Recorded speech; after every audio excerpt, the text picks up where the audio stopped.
दूसरी जो सबसे बड़ी बात मैं रिवील करने वाला हूं, न्यूटन जो एक इन्वेस्टर था, जैसे ईस्ट इंडिया कंपनी है उसी प्रकार के ब्रिटिशर्स के और भी कॉलोनी थे, जैसे अफ्रीकन कॉलोनीज थी, तो उसमें वो इन्वेस्टर था।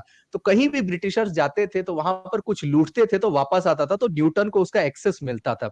एक बात तो ये राजा राम मोहन राय का रहता है, वो कहते हैं कि संस्कृत जो है वो बड़ा प्रिमिटिव है, सिर्फ इसमें रिलीजियस टेक्स्ट है, तो इसको बैन कर दिया जाए।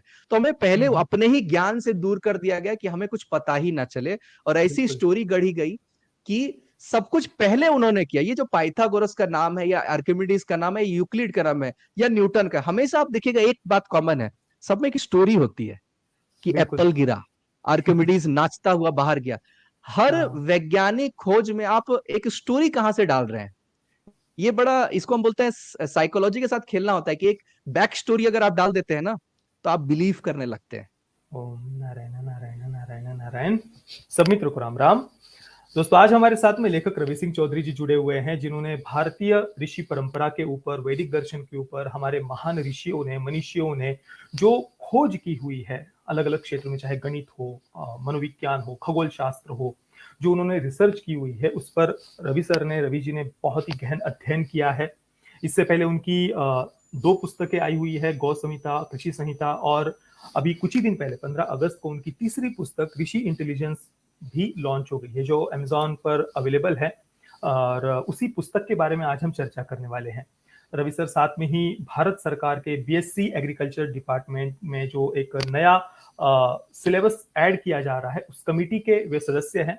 तो रवि सर, सबसे पहले तो मैं आपका स्वागत करता हूं। आज मैं बहुत उत्सुक हूं आपके साथ में आपकी तीसरी पुस्तक ऋषि इंटेलिजेंस के बारे में चर्चा करने के लिए। सबसे पहले सर, आपकी पिछली दोनों पुस्तकों के बारे में, ऋषि इंटेलिजेंस के बारे में और अपने बारे में थोड़ी सी आप दर्शकों को जानकारी दीजिए। पहले तो बहुत बहुत धन्यवाद प्रतीक सर।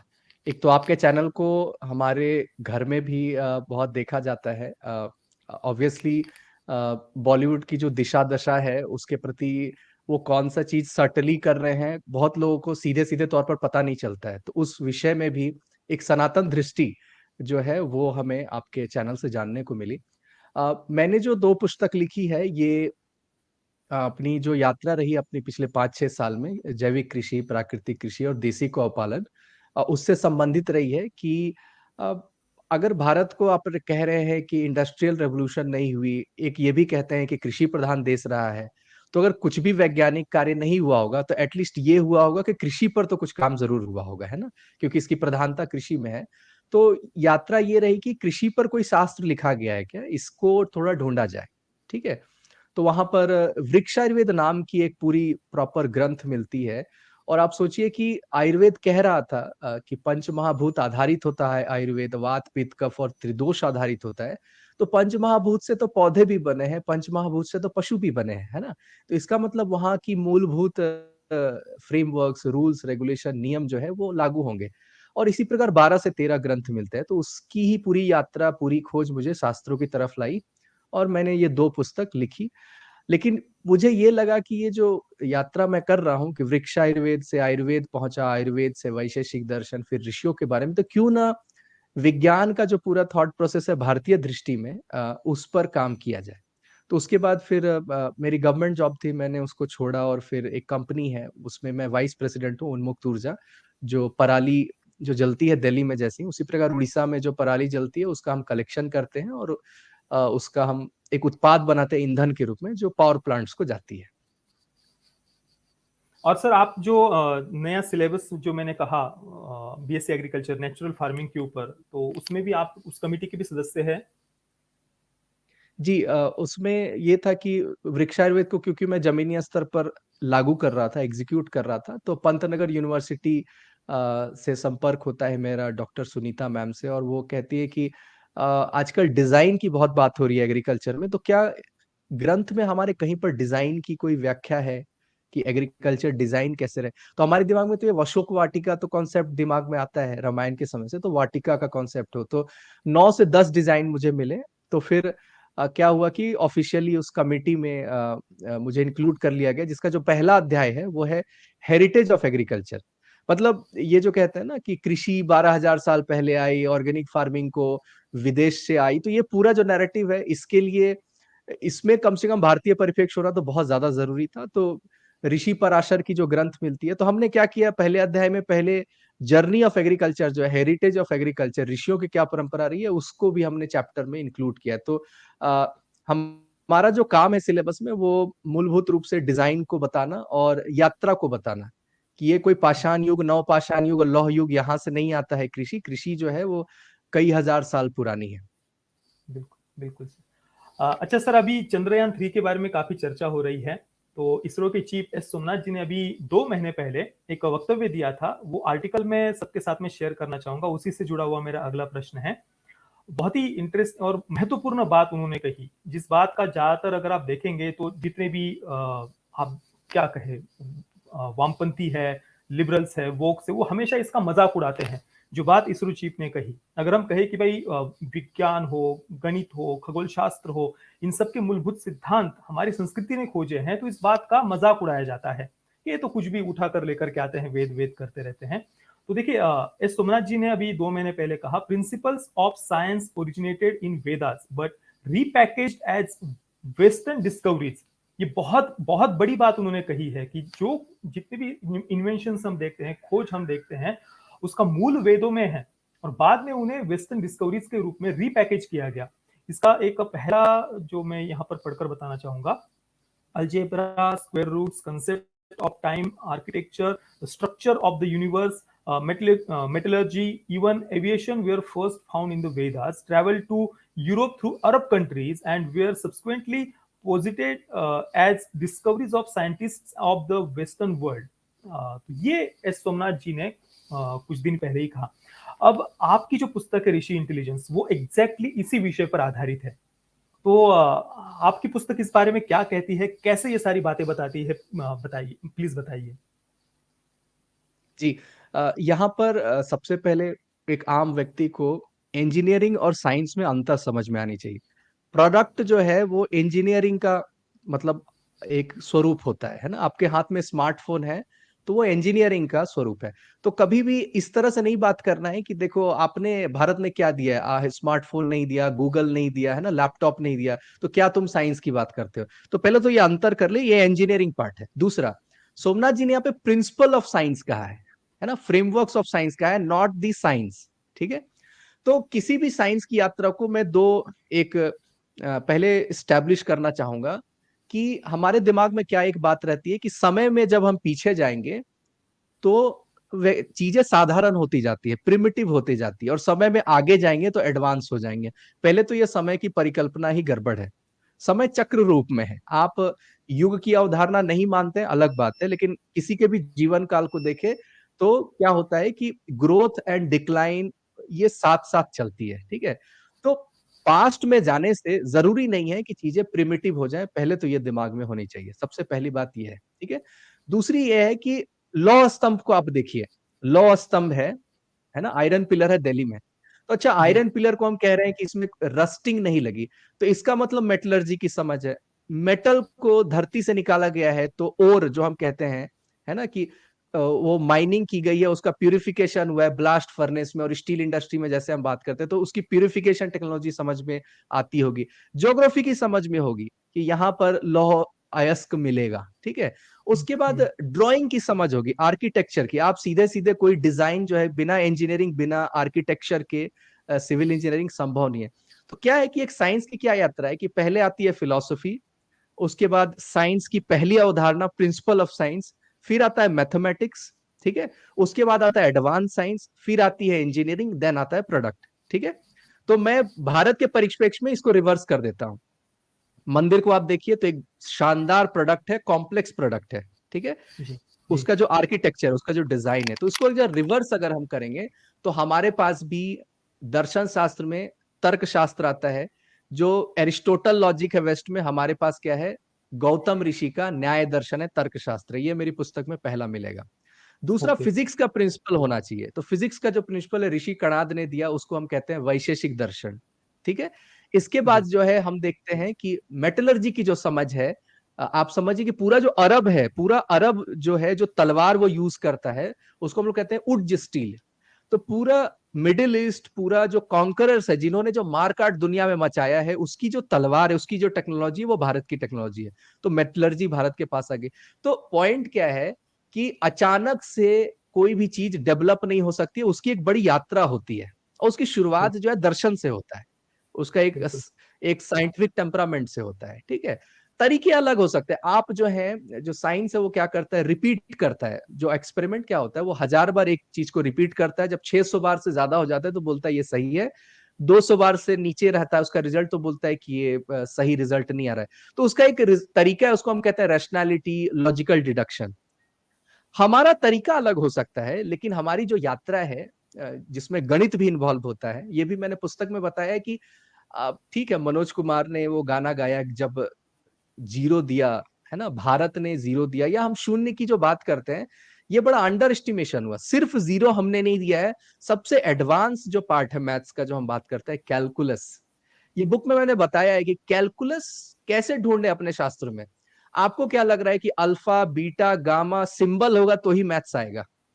कविता में तो साइंस और मैथ्स हो ही नहीं सकता है। तो ये आप समझिए कि कविता भावनाओं को लिखने के लिए आज लिखा जाता है, और वो कठिन होता है। हम सभी को पता है कि कहानी लिखना थोड़ा आसान है, बट उसको कविता में पिरोना और कठिन है। तो सोचिए, साइंस, विज्ञान और गणित को कविता में अगर पिरोया गया है तो वो और कितना जटिल रहा होगा, है ना। तो हमारा एक एक अप्रोच है कि हमें सिंबल नहीं मिलता है तो वो साइंस नहीं होगा, ये गलत अप्रोच है। एक आपको कविता के रूप में भी आपको मिलेगा। और कैलकुलस के ऊपर भी बात हुई है, माधवाचार्य ने कार्य किया है। इवन पाई का जो वैल्यू है वो कैलकुलस के बाद आता है। ठीक है, ये अचानक से ये वैल्यू जो है कैलकुलेट आप नहीं कर सकते, आपको कैलकुलस की समझ होनी चाहिए। तो इन्होंने, सोमनाथ जी ने जो एक्सप्लेन किया है ना, बड़ा देखिएगा कि हवा में नहीं बात की है। इन्होंने एक एग्जैक्टली टॉपिक्स भी बताया है कि अलजेब्रा, इवोल्यूशन ऑफ यूनिवर्स, ये कहां से आता है, सांख्य दर्शन। ये मेरी पुस्तक में एक और अध्याय है कि हमारा जो इवोल्यूशन है, भारत के इवोल्यूशन में पार्टिकल सबसे अंत में आता है। ये गॉड पार्टिकल ढूंढ रहे हैं, है ना। जी तो वेस्ट क्या है कि जड़ तत्व की उसकी जो डिस्कवरी है, भौतिकता की डिस्कवरी, साइंस का एक बहुत जबरदस्त उन्होंने काम किया है। लेकिन भौतिकता से परे क्या हो सकता है ना। बिग बैंग जो है, क्या उससे पहले कुछ हुआ होगा? ये सारे जो प्रश्नों के उत्तर हैं, ब्रह्मांड नष्ट भी होता है, इसका जो उत्तर है ये हमारे सांख्य दर्शन में और यहाँ पर आता है। तो इन्होंने मेटलर्जी का भी मेंशन किया, तो मैंने आयरन पिलर का एक आपको एग्जांपल दे दिया, उड्ज स्टील का एग्जांपल दे दिया जो तलवार है ना। उसके बाद गणित के लिए माधवाचार्य जी का, या केरला स्कूल ऑफ मैथमेटिक्स नाम से सबसे रिसेंट जो कार्य है, 400-500 साल पहले तक भी ये कार्य होता रहा है। और मैथ्स अगर मजबूत है तभी साइंस खड़ा होगा, इस बात को मान के आप चलिए, क्योंकि साइंस बिना मैथ्स के इंजीनियरिंग नहीं की तरफ नहीं बढ़ पाएगा। अगर गणित बिल्कुल नहीं है तो साइंस एक फिलॉसफी रह जाएगा। तो बिल्कुल। इस बात को भी समझना बहुत जरूरी है। देखिए दोस्तों, रवि जी ने बहुत महत्वपूर्ण बात कही कि आज कई सारे युवा, मैं कमेंट्स पढ़ता हूं सोशल मीडिया पर, कहते हैं कि भारत ने दुनिया को दिया ही क्या है। हाँ, ये गूगल, जो यूट्यूब यूज कर रहे हो, जो कुछ भी टेक्नोलॉजी है, वो तो स्मार्टफोन आदि, वो तो वेस्ट ने हमें दिया है।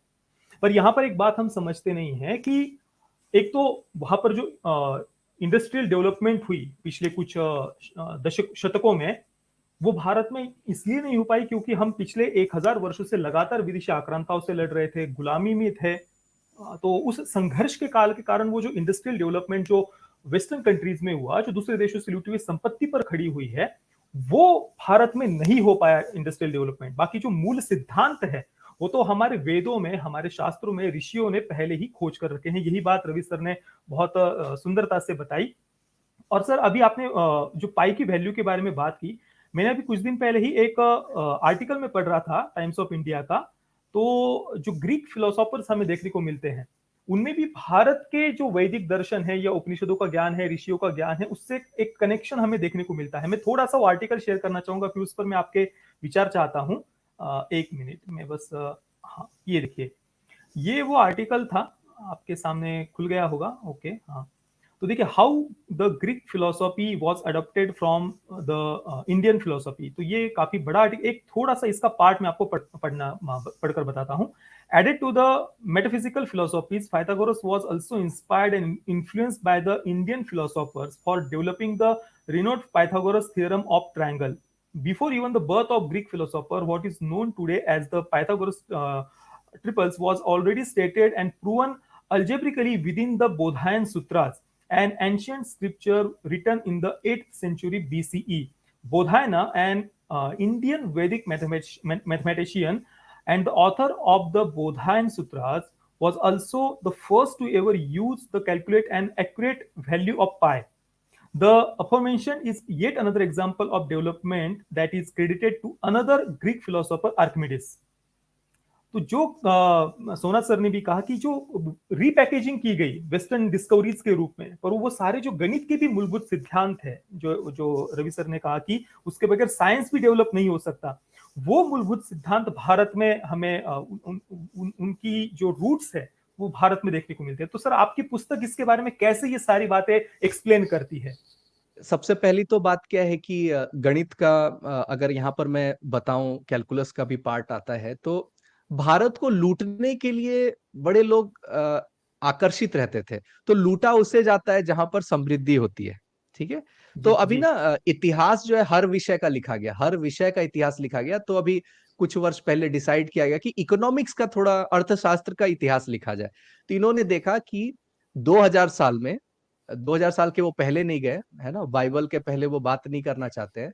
तो वो ये जो है, उन्होंने देखा कि 1700 साल, 1800 साल जो है, एटलीस्ट 25% वर्ल्ड का जो जीडीपी है उसका जो कंट्रीब्यूटर वो भारत रहता है, मतलब हमेशा, है ना। वो कम, मैंने एकदम लीस्ट काउंट बताया। तो इसको लूटने के लिए, 35% भी, लूटने के लिए क्या होता है ना, यस यस, अब किसी भी बिजनेस का ना सबसे जो इंपॉर्टेंट पार्ट है, आज भी हम कहते हैं लॉजिस्टिक्स। किसी भी प्रोडक्ट का रास्ता क्या है, डिस्ट्रीब्यूशन कैसे हो रहा है, सप्लाई चेन मैनेजमेंट क्या है, ये बड़ा क्रूशल होता है, ठीक है। तो ये ना भारत को ढूंढने के लिए कई रास्तों का प्रयोग करते थे, लेकिन समुद्र में ना इनको सिर्फ ध्रुव तारा की समझ थी, ओनली दी पोल स्टार। और उसके माध्यम से आप समझिए कोलंबस जो है वो किस प्रकार वो भारत आना चाहता था, लेकिन वो अमेरिका पहुंच जाता है ना। तो इसको हम बोलते हैं एरर नहीं है, ये है कि गणित की और नेविगेशन की समझ नहीं है। अब देखिए नेविगेशन कैसे कर रहे हैं भारत के यात्री जो है, वो नक्षत्रों को आधार बना करके और ट्रिगोनोमेट्री को आधार बना करके। फिर से मैंने इस सब्जेक्ट को इसलिए इंट्रोड्यूस किया कि बार बार कहते हैं कि शून्य दिया भारत में, नहीं, बिना ट्रिगोनोमेट्री के, बिना त्रिकोणमिति के जो है आप नेविगेशन नहीं कर सकते समुद्र में। और नक्षत्रों का भी अंडरस्टैंडिंग होना चाहिए, मतलब खगोल शास्त्र का भी ज्ञान होना चाहिए। तो अगर खगोल शास्त्र और नक्षत्रों का अगर ज्ञान नहीं है, ट्रिगोनोमेट्री के ज्ञान नहीं है, तो आप भारत हर बार सही तरीके से नहीं पहुंच पाएंगे, गलत दिशा में आप चलेंगे। तो लूटने के लिए कम से कम शॉर्टेस्ट रास्ता आपको पता होना चाहिए, चाहे वास्को डी गामा हो, चाहे कोई भी व्यक्ति हो, ठीक है। तो ये कोची की, जो कोचीन की लाइब्रेरी है, वहां पर कहते हैं कि वहां की लाइब्रेरी से ट्रिगोनोमेट्रिक टेबल्स चुराए गए, ठीक है। ये रिकॉर्डेड हिस्ट्री है, मतलब ये मैं कोई अपना विचार नहीं व्यक्त कर रहा हूं, आपको मिल जाएगा। ट्रिगोनोमेट्रिक टेबल क्या होता है ना, क्या होता है कि आपको विषय की समझ नहीं है, लेकिन उसका एक रिजल्ट अगर दे दिया जाए कि इस डिग्री में इतना दशमलव, इस डिग्री में इतना दशमलव, तो आप बिना ट्रिगोनोमेट्री की समझ के भी एक उसको अप्लाई करने की समझ आप कर सकते हैं। जैसे कि एक जो मैकेनिक होता है, उसको इंजीनियरिंग भले समझ में नहीं है, वो गाड़ी ठीक कर सकता है। तो उसी प्रकार किसी भी प्रकार से वो डेटा चुराते हैं, और उसके बाद नेविगेशन जो है एकदम सटीक होने लगती है। तो ये गणित जो है उनको भारत आने का पहले तो रास्ता देता है। दूसरी जो सबसे बड़ी बात मैं रिवील करने वाला हूं, न्यूटन जो एक इन्वेस्टर था, जैसे ईस्ट इंडिया कंपनी है, उसी प्रकार के ब्रिटिशर्स के और भी कॉलोनी थे, जैसे अफ्रीकन कॉलोनीज थी, तो उसमें वो इन्वेस्टर था। तो कहीं भी ब्रिटिशर्स जाते थे तो वहां पर कुछ लूटते थे तो वापस आता था, तो न्यूटन को उसका एक्सेस मिलता था। एक बात तो ये। दूसरी बात मैं ये रिवील करना चाहूंगा कि 1 करोड़ ग्रंथ अभी भी बाकी हैं। ये हमें बार बार ये बताते हैं कि तक्षशिला और नालंदा जल गए, इसलिए आपका ज्ञान लुप्त हो गया। ये आधी बात है। 1 करोड़ ग्रंथ अभी भी पांडुलिपि बाकी है, जिसमें से 10 लाख का डिजिटाइजेशन हुआ है, 90 लाख ग्रंथ में क्या है हमें मालूम नहीं। दूसरी बात जो है, ये जो है, आप देखिए कि राजा राम मोहन रॉय का रहता है, वो कहते हैं कि संस्कृत जो है वो बड़ा प्रिमिटिव है, सिर्फ इसमें रिलीजियस टेक्स्ट है, तो इसको बैन कर दिया जाए। तो हमें पहले अपने ही ज्ञान से दूर कर दिया गया कि हमें कुछ पता ही ना चले, और ऐसी स्टोरी गढ़ी गई कि सब कुछ पहले उन्होंने किया। ये जो पाइथागोरस का नाम है, या आर्किमिडीज का नाम है, यूक्लिड का नाम है, या न्यूटन का, हमेशा आप देखिएगा एक बात कॉमन है, सब में एक स्टोरी होती है कि एप्पल गिरा, आर्किमिडीज नाचता हुआ बाहर गया। हर वैज्ञानिक खोज में आप एक स्टोरी कहां से डाल रहे हैं, ये बड़ा, इसको हम बोलते हैं साइकोलॉजी के साथ खेलना होता है कि एक बैक स्टोरी अगर आप डाल देते हैं ना तो आप बिलीव करने लगते हैं। ठीक बिल्कुल। है। तो ये इस बात को समझिए कि सिर्फ ब्रिटिशर्स नहीं, मार्को पोलो पहले आया है इटली का, वो आज से 700-800 साल पहले आया है। तब से ही उन लोग को पता है, योग के बारे में तभी पता था, उपनिषद के बारे में तभी पता था। ये भौतिक चीजों को ढूंढ रहे थे, इसलिए उसमें से इन्होंने गणित और बाकी विषयों को इन्होंने निकाला। बिल्कुल सर, आपने उपनिषदों के ज्ञान की बात की, तो इसी आर्टिकल का एक अगला पैराग्राफ है, देखिए, the knowledge within the Upanishads has garnered the attention of many in the past. This also includes the Persians who requested that the Upanishad be translated to the Persian language from Sanskrit so that it can become accessible to the major parts of Europe at that time. During that time, Persia was known to educate the Greeks with the knowledge gained from the translated Upanishads, which also played a major role in inspiring and influencing the Greek philosophers. और sir हम मेगास्थनीज के बारे में भी पढ़ते हैं, उसकी indica book, उसने भारत का कैसे वर्णन किया, भारत जब वो आज से करीब 2200-2300 वर्ष हाँ 2200-2300 वर्ष पहले जब वो भारत आया था, भारत का काफी अच्छा वर्णन कि भारत में कोई दास प्रथा नहीं थी, यहाँ पर कितनी संपन्नता थी, ये सब वर्णन मेगास्थनीज भी करता है। तो ये भी हो सकता है कि उसके माध्यम से, या जो हमारा व्यापार जो आपने कहा कि 30 से 35% जीडीपी का हिस्सा भारत देता था, पूरे विश्व में कंट्रीब्यूट करता था, तो उन व्यापार के रूट्स के माध्यम से, या जो कुछ ग्रीक यात्री भारत में उनके माध्यम से भी ये आदान प्रदान ज्ञान की हुई होगी, या यहाँ से ज्ञान बाहर गया होगा, ये भी तो हो सकता है। देखिए, सबसे पहले तो ये अंतर करना चाहिए कि अभी का जो ग्रीस है वो एंशियंट ग्रीक नहीं है, ज्योग्राफिकली ये अलग है। पहली तो बात ये है। दूसरा, ये पहले पेटेंट का कल्चर नहीं है कि मैंने पहले खोजा है तो इसका रॉयल्टी मैं लूंगा। ये, इसको अगर मैं एनालॉजी दूं, ये पासपोर्ट कल्चर से मैं देता हूं कि जैसे यूरोपियन ने अमेरिका में नेटिव अमेरिकन में उनको हटाया और कॉलोनी बनाई और उस पर शासन किया। अब उनको लगता है कि हमने तो लूटा हर जगह को, अब हमें ना कोई लूट ले, तो हमें एक बैरियर चाहिए, तो पासपोर्ट कल्चर आया। ठीक है, पहला तो ये है। उसी प्रकार साइंस में भी क्या है, इन्होंने प्लेगरिज्म बहुत किया है, प्लेगरिज्म, चोरी करना। तो उनको ये समझ में आया कि हमने जितनी चोरी की है तो हमारी भी तो बाद में कोई चोरी कर लेगा, तो उसके लिए एक पेटेंट कल्चर हमें बनानी चाहिए कि उसमें हम कैसे रॉयल्टी सिस्टम बनाएंगे। तो प्राचीन काल में ग्रीस और भारत, ये सभी हम क्या कहते हैं, सही शब्द नहीं है पेगन कल्चर, कि एक देवी देवता नहीं है, मतलब मोनिज्म या है ना, एक ईश्वरवाद नहीं है। तो ये बड़ा ना कल्चर जो है, या मंगोलिया में जो टैंगरीन कहते हैं, बेसिकली वो तंत्र का ही अपभ्रंश है शब्द में।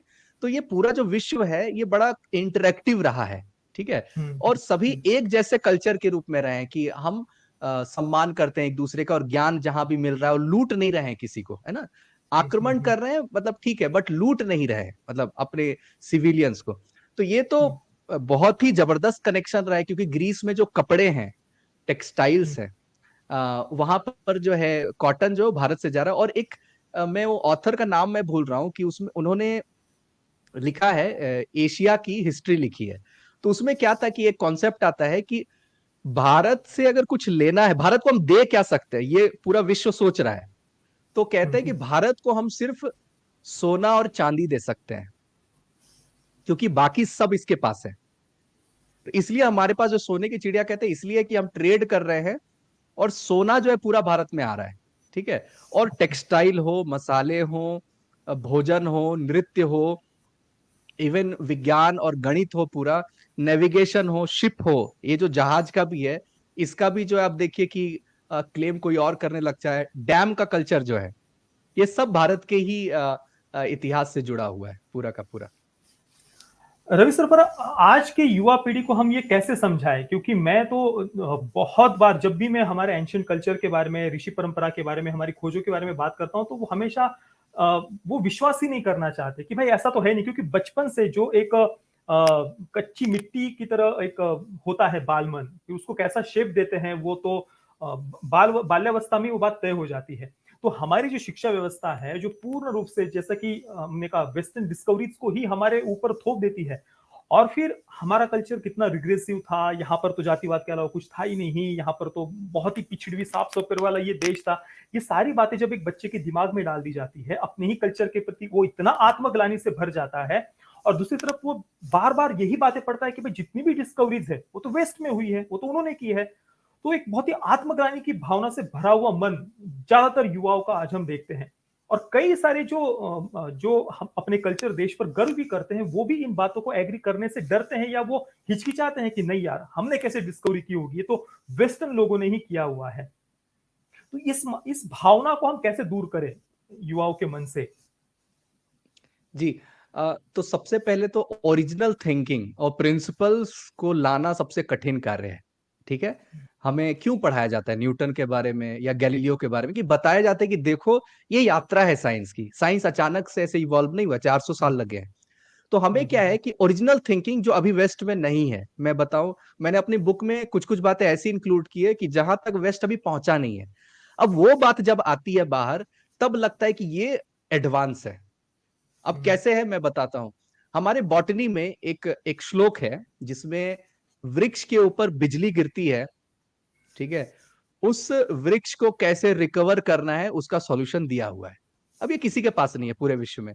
पेस्टिसाइड बनाने के बारे में सबके पास है, कीड़े को कैसे दूर करें, घास को कैसे करें, लेकिन वज्रपात है ना, उससे उससे बड़ा क्षति क्या हो सकता है प्रकृति का, उससे बड़ा क्षति क्या हो सकता है। तो ये कहां मिलेगा? चक्रपाणि मिश्र महाराणा प्रताप के दरबारी हैं, उन्होंने ग्रंथ लिखी है विश्व वल्लभ, उसमें ये श्लोक आता है। अब ये बोलना मैं क्या चाह रहा हूं कि यहां पर अभी वेस्ट पहुंचा नहीं है इस श्लोक तक, तो हमें क्या करनी है कि ठीक है, अभी रोना धोना थोड़ा बंद करना पड़ेगा कि हमारा नालंदा जल गया, हमारा ये कर गया। अब जो बचा है और वेस्ट जहां तक नहीं पहुंचा है, उसको हम ढूंढे और सीरियस वर्क करें। और थोड़ा ये जाति सती वाला जो कॉन्सेप्ट है, ये तो डाला ही जाता है। ये कल्चरल मार्क्सिज्म का मेन फंडा होता है कि रूट्स से, जड़ से जब हम आपको काटते हैं, तब जो है आपको कॉलोनाइज करना आसान होता है, आपके ऊपर शासन करना आसान होता है, नैरेटिव बिल्ड करना आसान होता है। देखिए, वर्ल्ड जो ब्लैक एंड व्हाइट नहीं होता है, वो ग्रे एरिया में होता है। बुराई, अगर मैं आप एक और बात रिवील कर रहा हूं एरिस्टोटल के बारे में, इंटरनेट भी ठीक से नहीं बात करेगा, या प्लेटो के बारे में, इन इन दोनों के विचार स्त्रियों के प्रति बहुत ही गलत है। बोलते हैं कि सोल नहीं होता है, इनका आत्मा नहीं होता है, पुरुष में होता है, स्त्रियों में सोल नहीं होता है। और अब अभद्र टिप्पणी तो नहीं बोलूंगा, लेकिन एक है कि सम्मान के नजर से नहीं देखते। लेकिन हम क्या करते हैं, एक व्यक्ति के उस व्यवहार से उस विषय को हम नहीं छोड़ देते हैं। उसी प्रकार अगर हम कुछ को गड़बड़ी दिख रही है, तो मैं तो कहता हूं कि 1 करोड़ ग्रंथ है, आप 2 ग्रंथ 3 ग्रंथ पर पकड़ के आप इतने सारे 5 लाख शब्द है ना, जाति और क्षति, 4,99,998 शब्द को आप क्यों भूल जाते हैं कि संस्कृत में और भी शब्द है ना, है ना। तो पॉइंट यही है कि हमें वो डाला जाता है इंफीरियरिटी कॉम्प्लेक्स के लिए, ताकि आप जब रूट को नहीं जान पाओगे ना, रूट को नहीं जान पाओगे तो क्लेम नहीं कर पाओगे कि कैंसर की जो दवाई है वो हल्दी से एक्सट्रैक्ट होती है, करक्यूमिन। अभी केस लड़के जीता गया, अभी इस पे जीता भी गया, भारत ने जीता ये केस। अभी एलोवेरा के ऊपर ये लोग नोबेल प्राइज लेके बैठे हुए हैं। अब मैं बताऊं कि 4 लाख वनस्पति है, इसमें एलोवेरा ही ठीक करेगा, ये बात सबसे पहले किसने बताई? आयुर्वेद ने। आपने क्या किया, उसमें कौन सा एक्टिवेटिंग मॉलिक्यूल है वो ढूंढा, बट 4 लाख पौधे पर ढूंढने का जो कार्य है वो पहले किया जा चुका है। प्रिंसिपल्स नहीं होंगे, साइंस नहीं होगी, इंजीनियरिंग संभव ही नहीं है। इस बात को समझना बहुत जरूरी है कि ओरिजिनल थॉट, ओरिजिनल विचार सबसे ज्यादा कठिन होता है, रेप्लिकेट करना आसान होता है। एक बार स्मार्टफोन बन गया ना, तो एडवांस स्मार्टफोन बनना आसान होता है, बट पहला स्मार्टफोन बनाना ज्यादा कठिन होता है। इस बात को समझना बहुत जरूरी है। और मैं बार बार रिपीट कर रहा हूं, टेक्नोलॉजी को मत कंपेयर करिए साइंस से, टेक्नोलॉजी इज डिफरेंट पार्ट। हम तो युद्ध में लड़ रहे हैं ना, अशांत है, जहां शांति होगी वहीं ग्रोथ होगा। आयुर्वेद को ये लोग आर्कियोलॉजी डिपार्टमेंट में रखा था इंडियन गवर्नमेंट में, ये अजीब बात है। 1947 के बाद Ayurveda was put under archaeology department, तो ये एक हेरिटेज की तरह थी। इसको साइंस की तरह ट्रीट अगर आपको करना है तो इसको रिसर्च करिए, इसको जिंदा रखिए, इसको सजा कर मत रखिए। साइंस एक यात्रा है, साइंस कल कुछ ढूंढेगा और अपने प्रीवियस साइंटिस्ट को बोलेगा कि गलत है, तो इससे हम साइंटिस्ट की बुराई नहीं करते हैं, हम उस यात्रा की तारीफ करते हैं। तो उसी प्रकार भारत में अगर कोई बात हो रही है तो एक विधा को आप देखिए कि मेथोडोलॉजी क्या है। ये मेरा बुक पूरा मेथड्स के ऊपर बात करता है कि ताकि वापस से उस विधा को जीवित किया जा सके, वापस से हम रिसर्च चालू कर सके। आपने जो पेटेंट की बात की, तो मैं अभी कुछ दिन पहले मैंने एक और बात पढ़ी थी कि एक जापानीज वैज्ञानिक है जिसे इंटरमिटेंट फास्टिंग के लिए नोबेल प्राइज दिया गया। अभी 2 या 3 वर्ष पहले की बात है। अब ये इंटरमिटेंट फास्टिंग नाम इन्होंने एक अलग से दे दिया, पर उपवास हो या जिसे लंघन कहा जाता है, इंटरमिटेंट फास्टिंग के लिए संस्कृत में प्रॉपर शब्द लंघन है, तो उसकी खोज तो हजारों वर्ष पहले भारत में ऑलरेडी हो चुकी थी। मैंने अभी एक महाभारत का श्लोक पढ़ा था, उनमें अनुशासन पर्व में आता है, सर्व कल्याण संपूर्ण सर्वौषधि समन्वितः उपोष्ण्याधिरहितो वीर्यवान भिजायते। जो मनुष्य उपवास रखता है उसका सब और से कल्याण होता है, सब औषधियों का लाभ उसे मिल जाता है, सब बीमारियां उसकी छूट जाती है और वह वीर्यवान हो जाता है। तो ये उपवास हो या लंघन हो, एक पर्टिकुलर टाइम पीरियड के लिए कुछ नहीं खाना, तो ये सारी खोज हमारे शास्त्रों में, आयुर्वेद में ऑलरेडी की गई। फिर भी आज चाहे वो पेटेंट लेना हो या नोबेल प्राइज देना हो उन कथित शोधों को लेकर, ये अभी भी आज इतने मॉडर्न युग में भी वेस्ट आज भी ये कर रहा है। तो सोचिए आज से 200-250 वर्ष पहले जब भारत में इतने विदेशी आक्रांताओं का आक्रमण और हम संघर्ष कर रहे थे लगातार, उस समय क्या क्या नहीं हुआ होगा। सही बात है। अभी जो सीआईए क्या करता है कि हर 30 साल में अपने पेपर्स को डिक्लासिफाई कर देता है। तो आपको एक रिसर्च पेपर मिलेगा, उसमें ये बात आती है कि अपने आर्मी जो पर्सनल है या जो सैनिक है, उसको एक 5 साल की मेडिटेशन की विधि बताते हैं। 5 साल करना कंपलसरी है। क्यों? वो कहते हैं कि वॉर जोन में एक इंट्यूशन, एक बोलते हैं कि अंदर की एक आवाज आती है कि अब 5 मिनट बाद ये होने वाला है। तो एक जो डिसीजन मेकिंग है कि युद्ध कला में आगे कैसे बढ़ना है दुश्मनों से, वहां पर अपने फोकस को, अपने इंट्यूशन को, सिक्स सेंस को बढ़ाने के लिए रिकमेंडेशन में ये 5 साल मेडिटेशन करवाते हैं। ठीक है? और तभी वो व्यक्ति ट्रेंड होता है। और इस तरह से भी कहा गया है कि वो व्यक्ति को आभास, आभास एक शब्द संस्कृत में ही आता है, आभास, है ना? आभास मतलब कुछ होने वाला है और आपको कुछ क्षण पहले पता चल जाए। तो ये जो है, या फिर बिहार स्कूल ऑफ योगा जो हमारे मुंगेर में है, इसको पूरा रशिया ने एकदम सत्यानंद जी को एकदम ले जा करके उनके पूरे ब्रेन में एक जो है सेंसर्स लगा करके सुपर ह्यूमन बनाने के लिए, कि सुपर सोल्जर्स हमें बनाना है, इस पर ऑलरेडी 30-40 साल पहले से ही ये कार्य कर रहे हैं। तो कॉग्निटिव साइंस हो, चाहे मेडिकल साइंस हो, चाहे सॉइल की साइंसेस हो, एनिमल हस्बेंड्री हो, हर जगह पर ये क्या करते हैं कि उसको हम कहते हैं डाइजेशन थ्योरी। ये इंडियन रूट को पहले काटते हैं ताकि आप पकड़ नहीं पाओ। सबसे पहला तो काम ये है कि ये इंडियन रूट को तोड़ते हैं। जैसे कि मेडिटेशन में अगर ओम है तो ये वन डाल देंगे, ONE1। ठीक है? बहुत सारे मेडिटेशन टेक्निक में या नाम उसका बदल देंगे। मतलब कई साइंटिस्ट ऐसे हैं, ऑरबिंदो सोसाइटी में 30 साल समय बिताते हैं, सीखते हैं, वापस अपने देश जाते हैं, बुक पब्लिश करते हैं, बेस्ट सेलिंग बुक की 10 लाख लोगों ने खरीदा है, और अपनी ब्रांडिंग से इंडस्ट्री खड़ी करते हैं, और आज 600-700 बिलियन डॉलर इंडस्ट्री खड़ी हो जाती है। तो ये रूट्स नहीं बताने का क्या कॉन्सेप्ट है? रॉयल्टी नहीं देना। पहली इनकी जो आदत है ना कि बोलना है कि प्लेगरिज्म नहीं होना चाहिए, चोरी नहीं होना चाहिए। जो भी ओरिजिनल थिंकर है, ओरिजिनल इनोवेटर है, उसको उसका सम्मान मिलना चाहिए और उसको उसका पैसा, रेम्युनरेशन मिलना चाहिए। तो ये काटने का क्या कॉन्सेप्ट है कि पैसा ना मिले भारत को। और एक चीज ये भी है कि बुराई जिसकी कर रहे हैं उसकी अच्छी बातों को भी अगर लाएंगे ना तो बुरी बातें थोड़ी दब जाएगी। तो बुरी बातें जियो पॉलिटिक्स के लिए इनका एक्चुअली काम इनको करना पड़ता है ना? जियो पॉलिटिकल टूल है। तो अच्छी बातों को ये क्या कहेंगे, फाइनली अगर पकड़ा भी जाएगा तो ये कहेंगे कि this is something spiritual, this is not a Hindu thing, this is universal thing. ये तो हमने तिब्बत बौद्धिस्टों से सीखा है, ये तो हमने तंत्र से सीखा है। तो ये जो डिसएसोसिएशन है, ये पकड़े जाने के बाद ये कहते हैं, और अंत में ये करते हैं, जब आप रूट भी अगर पकड़ ले, आप अंत में क्या कहेंगे कि आपका ही विज्ञान था, फैलाया तो हमने, तो हमें क्रेडिट दीजिए कि हमने आपके साइंस को ज्यादा शुद्ध किया, तो हमें क्रेडिट मिलना चाहिए। आप तो जो है आप पाखंड में उलझे हुए थे। तो ये क्या है कि जिस भी लेवल पे आप इनको पकड़ते हैं, ये ओपनली आपके कुछ ना कुछ बोल रास्ता रहे हैं ढूंढ ही कि लेते हाँ, हैं बचने का। Yes yes yes yes yes yes. और आपने वास्तुकला के बारे में भी अपनी पुस्तक में कुछ उसका भी मेंशन किया है कि हम आज देख रहे हैं कि मंदिरों की जो वास्तुकला है, विश्व में ऐसी वास्तुकला आज भी हम कहीं पर नहीं देख सकते। और इवन मॉडर्न जो आर्किटेक्चर है वो भी आज ऐसा कुछ डेवलप नहीं कर सकते जो हमने हमारे भारत में जो मंदिर देखने को मिलते हैं। तो उनमें कौन से सिद्धांत, कौन सी स्टडीज हमें उसके बारे में क्या पढ़ने को मिलता है? अच्छा, देखिए इसमें क्या है कि पहले तो अभी का जो आर्किटेक्चर है वो इकोनॉमिक सिस्टम बेस्ड है, पैसा का बचत ये लोग पहले देखते हैं। और इनका एक एक ना कल्चर से जैसे हमारा हमें दूर किया है, इनका भी मार्क्सिस्ट जो है पूरे दुनिया में वो जहर की तरह रहते हैं।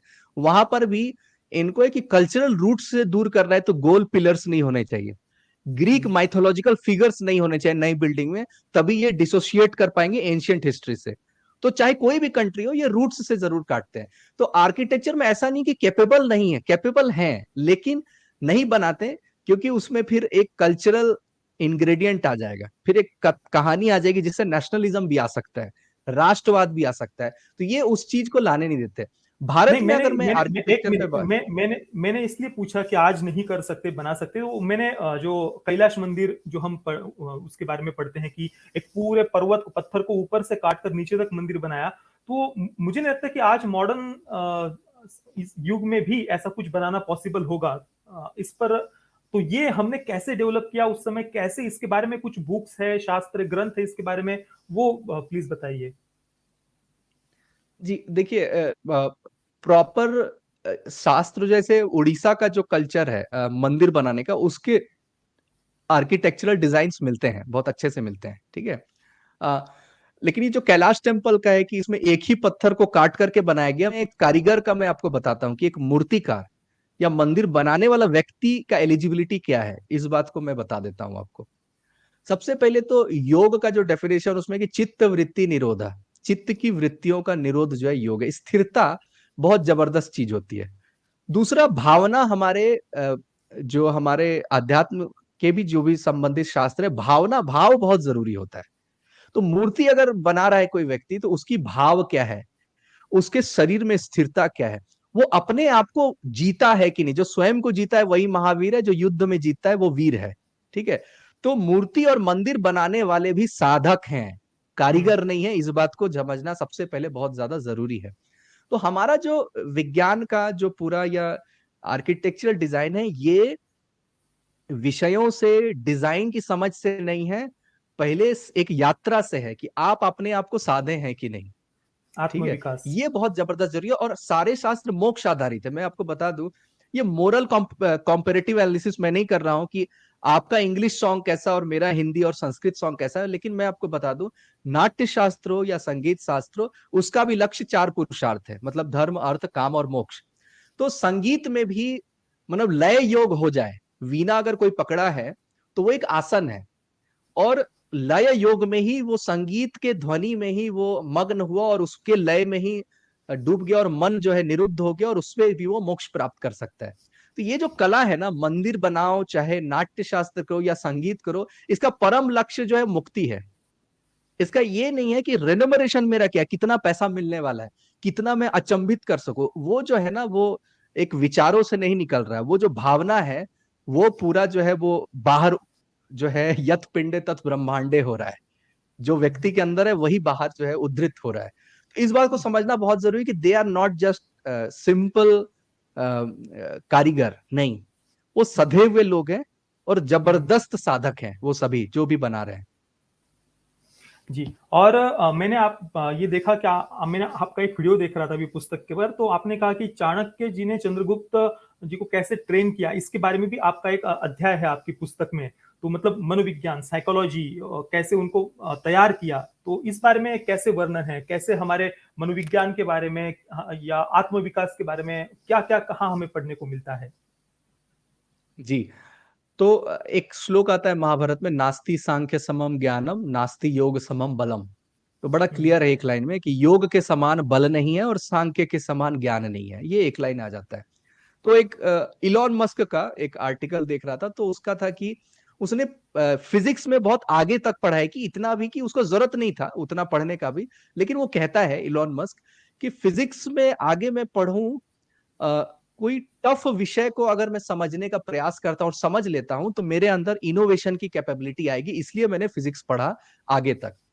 तो चाणक्य ये कहते हैं कि आपके पास सलाहकार हैं, आपके पास अमात्य है, आपके पास मंत्री हैं। ये भी मैं बता दूं, अमात्य और मंत्री दो अलग होते हैं, ठीक है, ये मैंने अपने पुस्तक में बताया है। तो वहां पर क्या होता है कि चाणक्य कहते हैं कि सलाहकार आपको कुछ सलाह दे रहा है और आपको उस विषय का ज्ञान नहीं है, आप उस सब्जेक्ट के एक्सपर्ट नहीं है, डिसीजन लेकिन राजा को लेना है। तो इस स्थिति में राजा को की बुद्धि कैसी होनी चाहिए?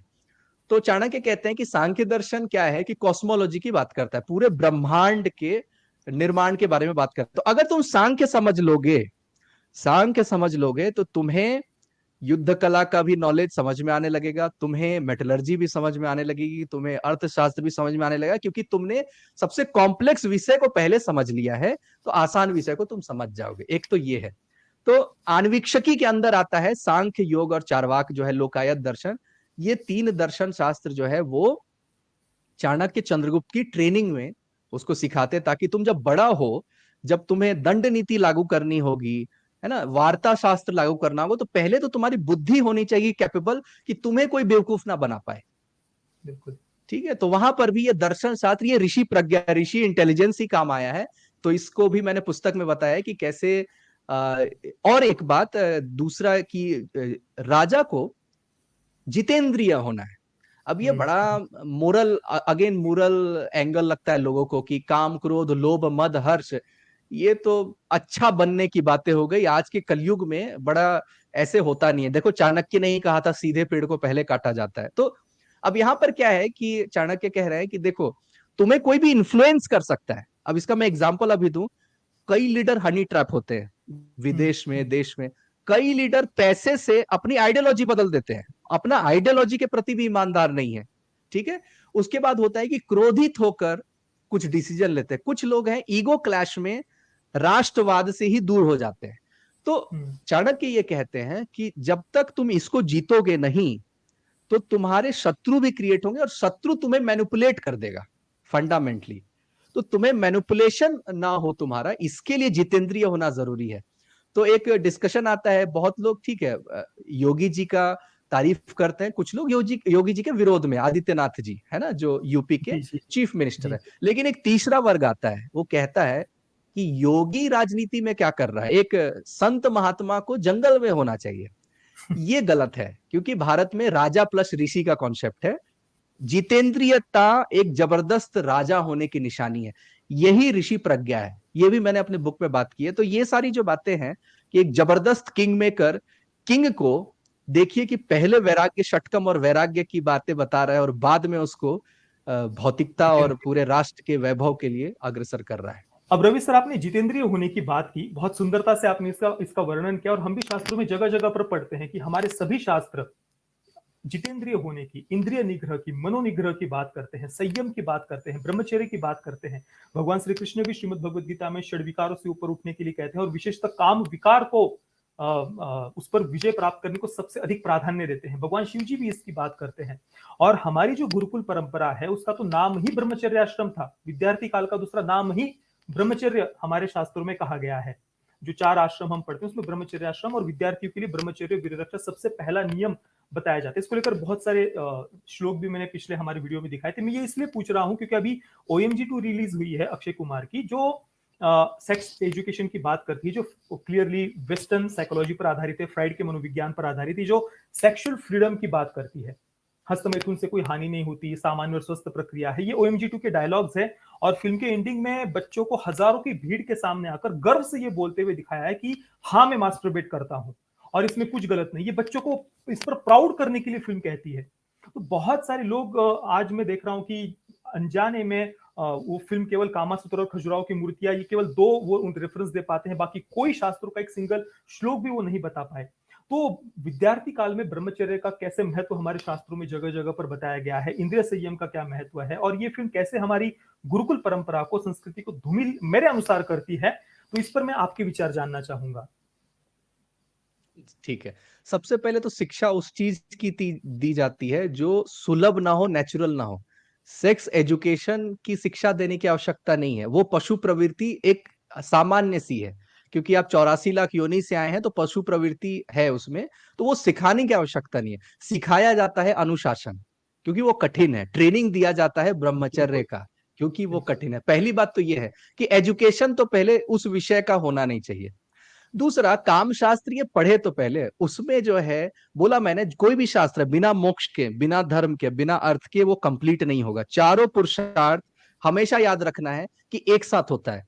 कभी भी एक की प्रायोरिटी आप ऊपर कर देंगे तो 3 बिगड़ जाएगा। ठीक है, हमेशा आप समझिए सिर्फ धर्म कर दीजिए, अब पता चला आपका अर्थ बिगड़ गया। तो आपको अर्थ, धर्म, काम और मोक्ष चारों लेके चलना है। और काम शास्त्र में भी जो है ये बात आती है।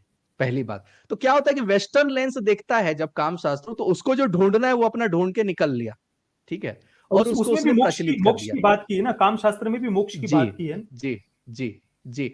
और देखिए धर्म शब्द क्यों आया है और शिक्षा शब्द क्यों आया है। काम और अर्थ को बांधने के लिए ही धर्म आता है, और उसको हम कहते हैं, उसी से होता है अभ्युदय। भौतिकता में आपका जो अपलिफ्टमेंट है उसको कहते हैं अभ्युदय, और वो कहते हैं कणाद ऋषि वैशेषिक दर्शन में, ये मेरी पुस्तक में आपको मिल जाएगा। इसके बाद निश्चेरस की यात्रा, आध्यात्मिक यात्रा प्रारंभ होती है। तो अर्थ और काम को आपको बांधना है धर्म से, पहली बात तो ये है, ठीक है, सबसे पहली बात तो ये है।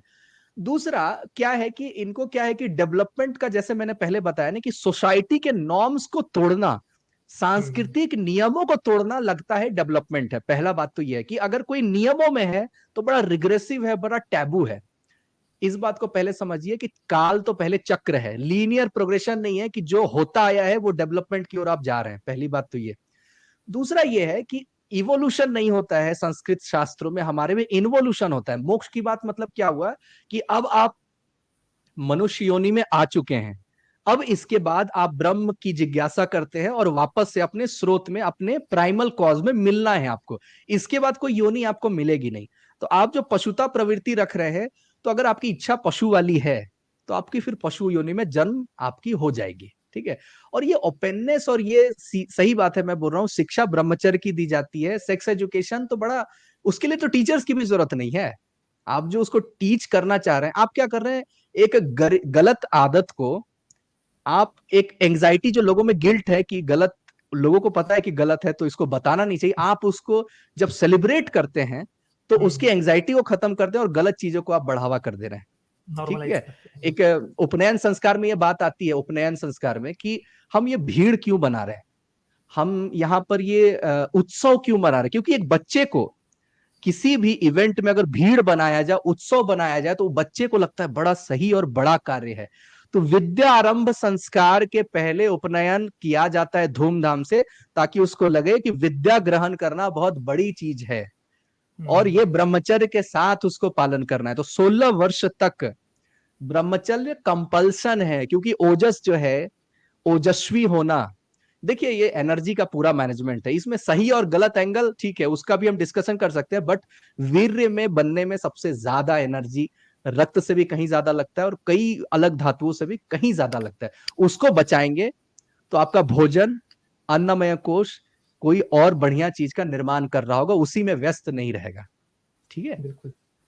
और रवि सर, जो एक और बात मैं ऐड करना चाहूंगा कि कई सारे लोगों को लगता है कि फिल्म में इस प्रकार से इमोशनल ब्लैकमेल किया है उन्होंने कि एक ट्रेडिशनल फैमिली से भी कोई व्यक्ति अगर वो फिल्म देखने के लिए जाता है तो उसको भी लगने लगेगा कि भाई हाँ हाँ, ये सेक्स एजुकेशन तो हमें चाहिए ही।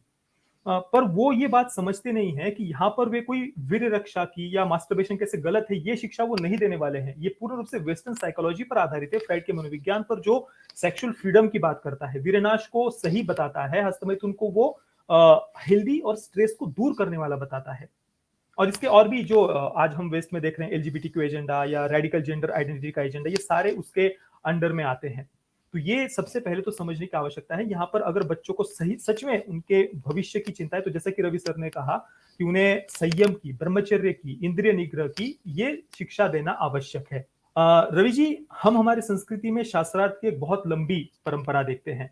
इवन कई सारी ऋषिकाओं ने, विदुषियों ने ऋषियों के साथ में तक शास्त्रार्थ किया था, जैसे कि विदुषी गार्गी के बारे में हम पढ़ते हैं, और भी कई सारे उदाहरण हमें देखने को मिलते हैं।